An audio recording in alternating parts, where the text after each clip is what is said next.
right, this week we're going to do a snowy owl. It's not a complicated thing to draw, basically a round shape with some triangular eyes and a triangular beak, and maybe the mustache is a little more complicated. Make sure to put all the markings in. That's what's really going to make it believable that it's a snowy owl. And that's what I'm doing here. So my sketch goes fairly quickly.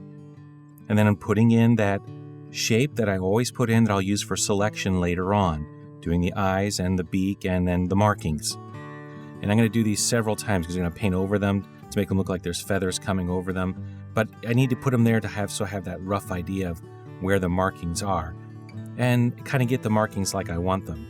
The background, I just want to have fun with. I'm going to make it out of focus anyway.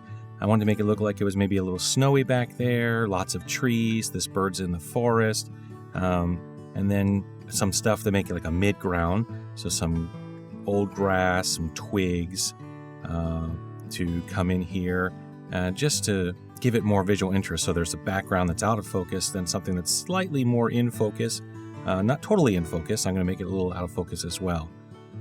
And then I just start working on the actual owl himself.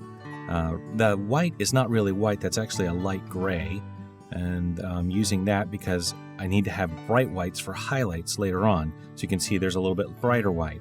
Same goes for where I'm going to put the fluff of his feathers around his eyes. I made a darker gray, and I'm coming back on top of that with lighter grays, and eventually I'll get to almost a bright white. The whole time making sure to go ahead and keep the brush strokes in the direction that the feathers are going. And I'm going back on the top here, just putting over top of the black markings some little white lines to make it look like there's little maybe fluff feathers that are going over top of that. And I'll come back in and do the markings, you'll see now, so that you can see them more distinctly. Again, as with fur and feathers, it's always a building process.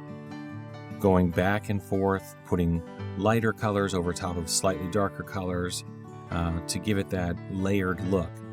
And I think sometimes people stop way too early with that layered look and it doesn't look as realistic.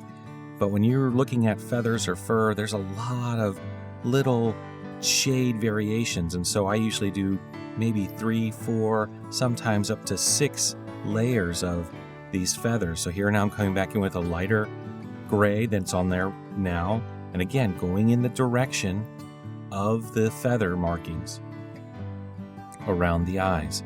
Haven't really started on that mustache part, just above the like almost like eyebrows, if you want to call them that. And now I'm coming back with darker. So again, it's just a building process: light over dark, and then dark over the light, and then come back in with more light to try to get that illusion of layered feathers that would be there in real life.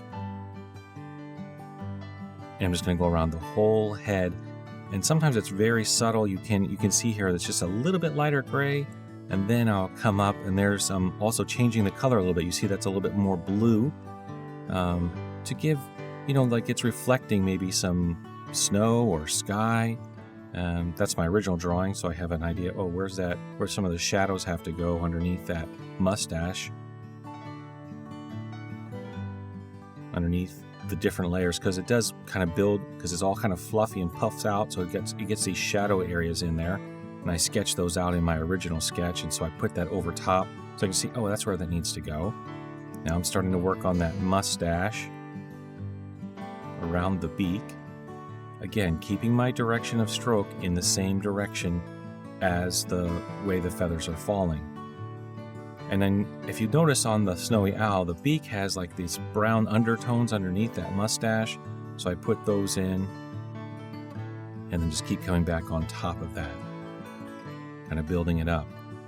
And I will tell you, unfortunately, the program crashed in the middle, so I don't have the finished little details being put in there.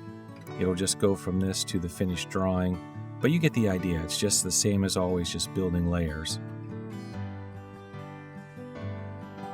So now I've got lighter layers coming on top, and then all the way around the body, and then I'm going to come back in and do the markings again, and then on top of that again, and then maybe some airbrush, some shadows in different places to kind of build depth, and then come back on top of that with white, with a brighter white, till eventually it's almost pure white for the highlights.